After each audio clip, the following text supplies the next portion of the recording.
Well, thank you very much, everyone. This was an amazing evening, and I don't think I've ever had so many horrible, horrible things said about me in 1 week. $38 million worth of horrible lies, but that's okay. It shows you how brilliant the public is, because they knew they were lies, and it was just really amazing to watch. And to get these kind of numbers where they call them immediately is just something very special. So I want to thank the public. I want to thank the people of Michigan. I want to thank the people of Mississippi. And it is such a great honor. And it's also really wonderful to have you at Trump National Golf Club. Jack Nicklaus did this. It's a Jack Nicklaus signature course, and it's a great, great resort and place. And we have a lot of our members here, I see. And we love our members. And Jack, by the way, Jack Nicklaus is a special man, and he did a special job, and we love Jack. And we have another special man, Paul O'Neill of the Yankees. Come, stand up, Paul. Paul. In fact, Paul, you originally come from Ohio, right? Oh, wow. Paul O'Neill of the Yankees. Hey, Paul, you come from Ohio? Do you endorse me? I love you. Thank you, Paul. Thank you. Wow. That's a great endorsement from Ohio. Thank you. He's great. It looks like he go out there right now. So I just wanted to tell you that it was really an interesting week, an amazing week. I want to congratulate a lot of people, and including the candidates. I mean, this is not easy stuff. When you're doing this, it's pretty wild. And I must tell you, it's very, very important as a Republican that our senators and that our congressmen get reelected, that we put a good group of people together, that we keep the people that are there. We have some terrific people. Not all of them are on my side, but we have some terrific people. And it's very, very important. If we're going to be effective, it's very, very important. One of the things I'm most happy about is that the turnout has been just massive for every week. Whether it's South Carolina or any place. I mean, it started pretty much with New Hampshire, and it really, Iowa, no matter where you go, it's records. I think it's actually the single biggest story in politics today. It's what's happening at the booth, the tremendous number of people that are coming out to vote. Some of the states are getting, in fact, one has 102% increase over 4 years ago. It's amazing, 102%. On average, you're talking about probably more than 50. You're talking about millions and millions of people, whereas the Democrats are down 35%. They're down from what they were. We're up by 50% and even more than that. You're talking about millions of people. So I actually think it's the biggest story in politics today. And I hope that the Republicans will embrace it. Don't forget, we have Democrats coming over, very importantly. We have independents coming over, and they haven't done that ever, probably ever. And with all of these people coming over, we're going to have something very, very special. If I win and if I get to go against Hillary, polls are showing that I beat her, and some of the polls have me beating her very easily, because when you take advantage, we will take many, many people away from the Democrats, and we'll take many, many people away that normally go Democrat as independents. And we're seeing that. We're seeing that. We had people come over here who have never voted Republican, who have never even thought about it, and they came and they voted Republican. And I'll tell you another group of people that I've seen, and I'll be signing autographs after a speech, and we'll be talking to people. And I've had many, many people say, and it was a beautiful thing to hear it, Mr. Trump, I'm 67 years old. Many people. I'm 67 years old. I've never, ever voted before. I've never come close to voting before. This is the first time I'll ever vote. And that's so amazing. It's so amazing. And they do it with such spirit, so it's really great. I want to thank the special interests and the lobbyists, because they obviously did something to drive these numbers. I mean, we're close to 50 and 40 and but I want to congratulate them, because to raise that much money that quickly is a pretty good feat, right? Do we agree? Now, many of them are my friends, but they just have to gamble. You know, they have to do it. I want to thank Paul Ryan. He called me a couple of days ago. He could not have been nicer. He was very encouraging, and I have great respect for Paul Ryan. Great respect. Ted Cruz is interesting because he's always saying, I'm the only one that can beat Donald Trump. You have to vote for Donald Trump, and you're going to vote for Donald Trump, and you're going to be miserable. You have to vote for me. But he says he's the only one that can beat Donald Trump. And I've heard it so many times. And I said, but he never beats me. I mean, take a look. He never beats me. Meaning he rarely beats me. The fact is that we're going to do well. Ted is going to have a hard time. When he gets to certain states, he's going to have a hard time. One of the things we do is we get up to New York. I'm going to do great.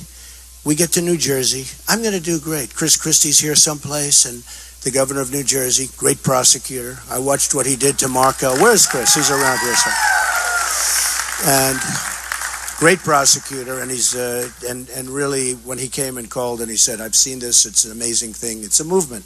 Many people have called it a movement. I mean, 4 covers in the last 3.5 months on Time Magazine. I mean, many people have called it a movement.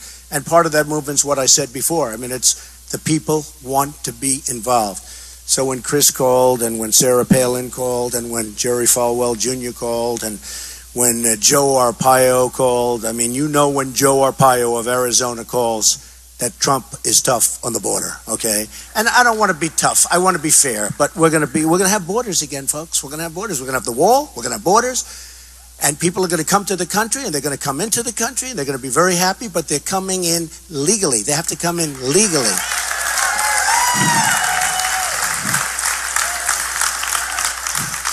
Mitt Romney got up and made a speech the other day. No, that's okay. Look, no, I understand. No, he's a very nice man.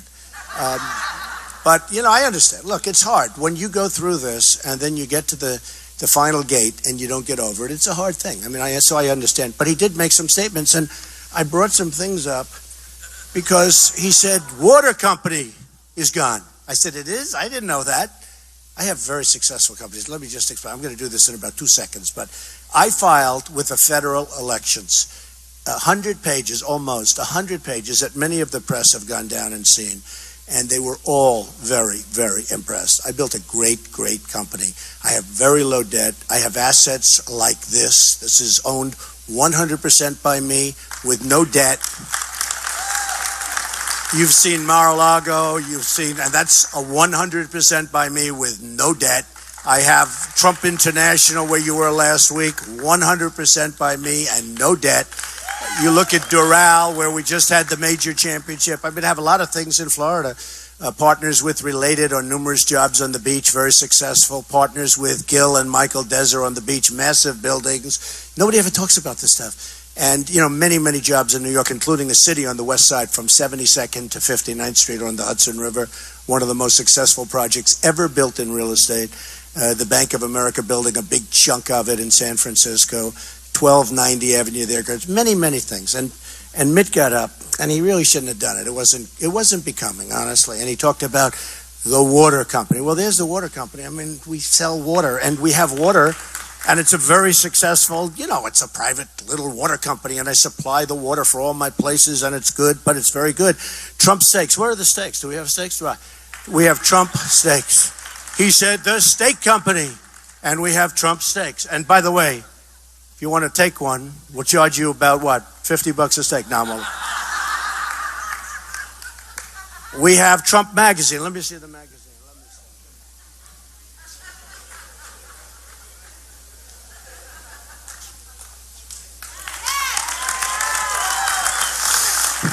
He said, Trump Magazine is out. I said, it is? I thought I read one 2 days ago. This comes out, and it's called The Jewel of Palm Beach, and it goes to all of my clubs. I've had it for many years, and it's the magazine. It's great. Anybody want one? Here, take one. My club champion. So, and the airline, by the way, I sold the airline. He said, Trump Airline. Well, I sold the airline, and I actually made a great deal. Complicated. And in really terrible times, the economy was horrible, and I made a phenomenal deal. I had the shuttle, and I sold it. I made, so I'm hearing about all of these things.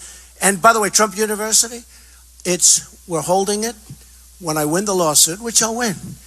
They did an ad, Rubio did an ad the other day. He had 2 or 3 people, and the 3 people were saying, It was so terrible. The reason I didn't settle, every one of these people, in fact, we sent them out, and the reporters don't like to report it, but we sent their letters out, their report cards. Their report cards were all excellent. Beautiful statements. We love it. You can't settle cases when the person suing you has given you letters and in some cases tapes saying how great it is. It was a very nice thing. So we're putting it on hold. If I become president, that means Ivanka, Don, Eric, and my family will start it up. But we have a lot of great people want to get back into Trump University. It's going to do very well, and it will continue to do very well. But we have a lawsuit where they're trying to get, we have one of these class action lawyers guys, and it's ridiculous. But we'll win that lawsuit. And I just want to explain. I and the United States should be this. I don't settle lawsuits, very rare. Because once you settle lawsuits, everybody sues you. Very simple. It's like business. I teach it. When you settle lawsuits, it's easier to settle. Sometimes it's cheaper to settle. But once you settle, I had a friend who taught me a long time ago. He was sued very rarely, and everybody else in the same business was sued all the time. He said, Donald, I never settle. The lawyers learn you don't settle, they don't sue. So I don't settle lawsuits. When I watch these banks, they're settling lawsuits all the time. They get paid $40 million a year, a banker.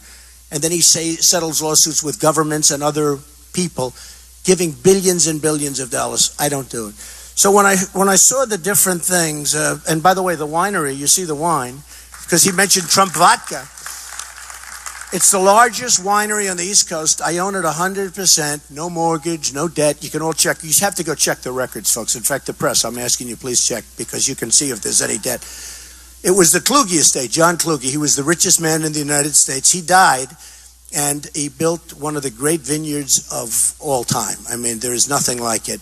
Close to 2,000 acres. It's in Charlottesville, Virginia, right next to the Thomas Jefferson Memorial. And we're very proud of it. We make the finest wine, as good a wine as you can get anywhere in the world. And I know the press is extremely honest, so I won't offer them any, but if they want, they can take a bottle of wine home. The members have plenty, right? The members have plenty. But we have one of the greatest. Actually, I believe it's the largest vineyard and the largest winery on the East Coast. And so I wanted to put that to rest. So you have the water. You have the steaks. You have the airline that I sold. I mean, what's wrong with selling? Every once in a while you can sell something. You have the wines and all of that. And Trump University, we're going to start it up as soon as I win the lawsuit. Does that make sense? I mean, that's it. Okay.